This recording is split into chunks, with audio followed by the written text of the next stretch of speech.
Hello everybody, welcome back to That Fiction Life. I hope you have all had a lovely Christmas. One of the things that I did was binge my way through Bridgerton on Netflix. It's set in Regency London. We follow a group of characters who are trying to maneuver their way through the high society, and it was definitely an experience watching the series, the amount of scandals and drama. So I thought for today's video I'm going to rank the characters.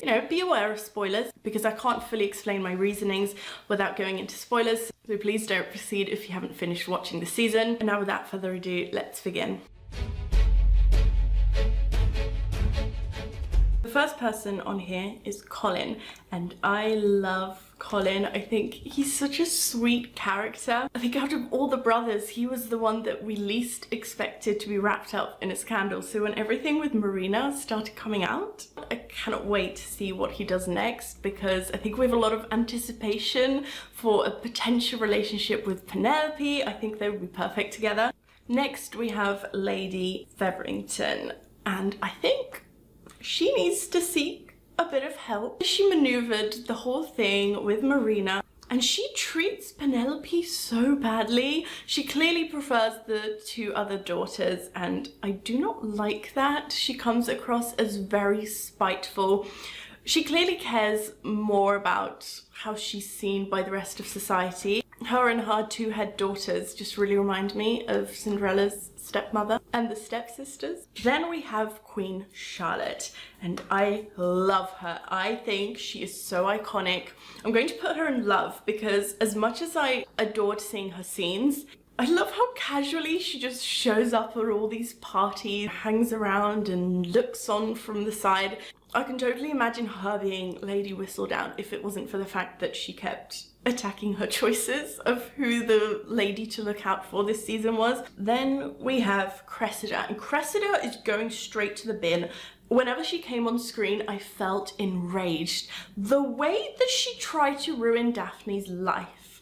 I know that this is how you've been conditioned for all of your life to care about how you're seen by the ton. However, you know what it's like to be a lady in these times, right? She clearly knows what any kind of gossip can do to someone, and she has no qualms about it. You should understand Daphne's situation. The girls gotta stick together in these times. We then have Lady Bridgerton, and I would so have tea with her. I think she has a lot on her shoulders. She's a little bit of an underrated character to me because she has all these children to take care of on her own. Anthony, he's supposed to be the head of the family, but he's been a little bit absent. He goes off somewhere, and she's the one that has to kind of keep the family image intact. I really liked her more heart-to-heart scenes with Daphne when she was clearly trying her best to explain to her how marriage isn't always perfect. I mean, the chat before Daphne got married was pointless. It wasn't useful at all, which is kind of in contrast to the book because she came across a lot colder in the book, and I actually think for the first time ever I prefer an adaptation over its source material because I think this series really utilized everyone. They lifted up certain characters. They were all just generally more likable than in the book. Then we have Eloise, and Eloise is our first god tier character.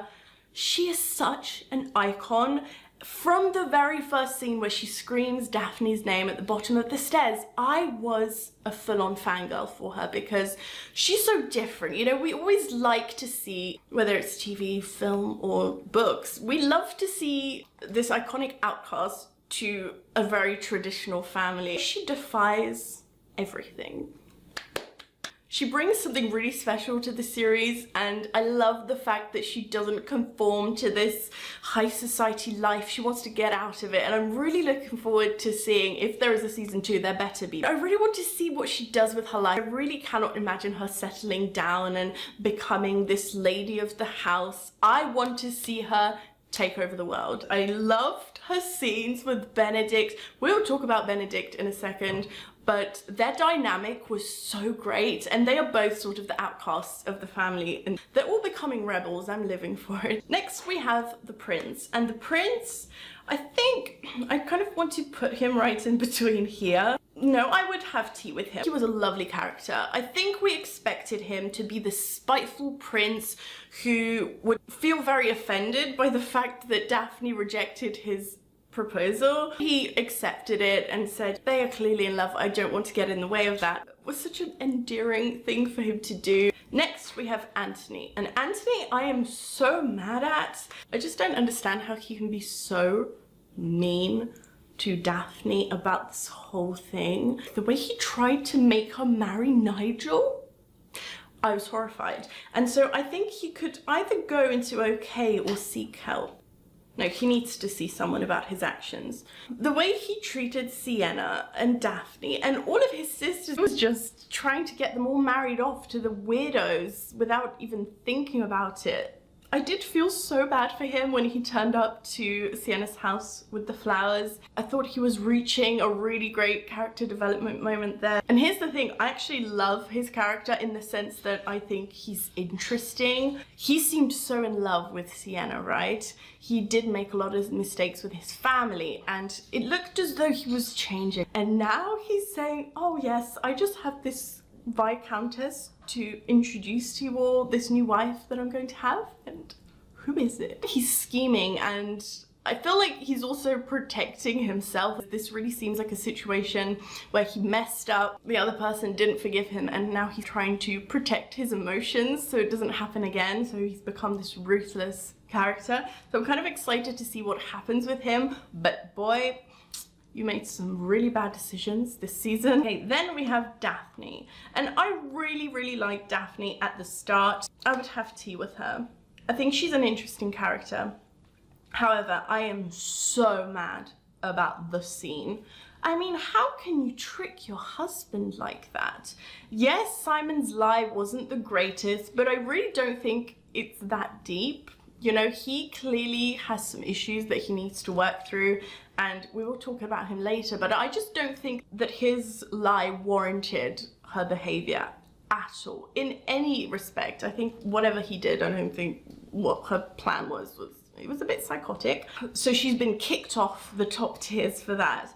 However, I really liked the way she maneuvered the whole situation with Marina and finding her Sir George for her. I loved when her and Simon went to their actual house and she was trying to fit in with all the residents there. We then have Will, and I loved Will. I'm not a massive watcher of the romance genre, so when this whole boxing plotline began, I became very excited. We had that chance for action and fight scenes. It added that danger aspect to this very romance setting where you have all these girls just finding husbands. You know, that was never going to fly for me. I need some sort of other element to come in. And I really love his personality and his relationship with Simon, and particularly his relationship with his wife. Because in this series, I think we've become quite accustomed to seeing couples that are together by chance or because of status and financial reasons. And I think it's great that we were able to see this couple who is actually happy to be together. And yes, Simon and Daphne clearly love each other too now, but they had their ups and downs. So I like that Will had a perfect relationship. Next we have Sienna, and I loved her character. I think she's really underrated. Amongst all this craziness in the series, she is such a great role model because yes, she had her fling with Anthony, but she realized her worth in the end, and that was so inspiring to see when she kicked him to the curb at the door. She said, you know what, I'm setting boundaries now. You've screwed me over too many times, quite literally. Next on the list is Simon, and of course Simon is in God tier. He's complex. He's not just this male lead who says, I don't want to get married because I'm this big macho man, become a bachelor all of his life because fun. No, there's so much depth to his character, and I really loved seeing his struggle of not really knowing what to do with Daphne, because he clearly has feelings for her, but his hatred for his father, you can truly understand his mental state because he is so overcome with this need for revenge. I actually think his relationship with Daphne was a little bit all over the place, and I don't think they explored that aspect of his struggles enough. He's just a very charismatic character. And this casting was fantastic. I mean, all of this cast, actually, while we're on the topic, was so good. And no matter where I put them in the ranking, we're judging their actions and character. They all embodied their characters really well. Next, we have Lord Feverington. And, you know, like his wife a little bit, they should do couples therapy. I mean, not anymore because he clearly, it's too late for him. But I don't like the way he treated his family. He clearly had all these financial issues, but he just sat around and smoked his cigars.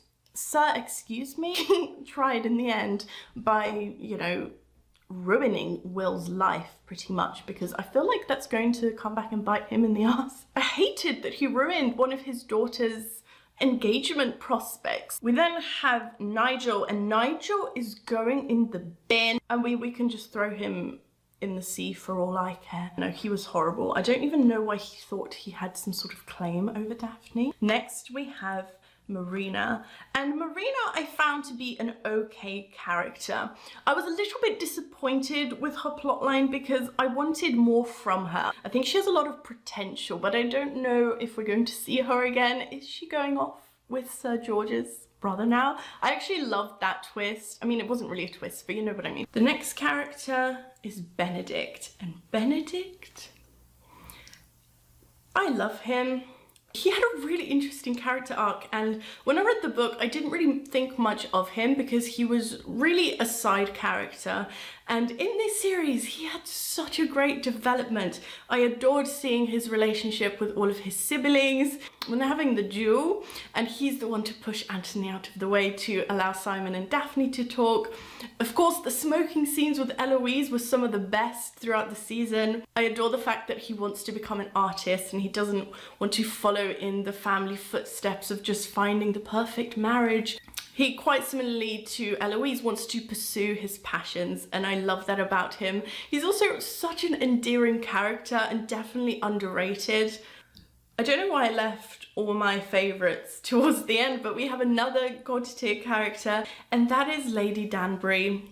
She's the biggest scene stealer of this whole season, and she was so unexpected because she first comes across as this lady who's very close with Simon. She's the one that brought him up. You know, we believed her to be Lady Whistledown at first because she's kind of watching from the sides and she really enjoys scandals. When she throws that party, you see a really different side to her, and she is so cool. Whichever scene she is in, she immediately steals the spotlight and you want to know what she's up to.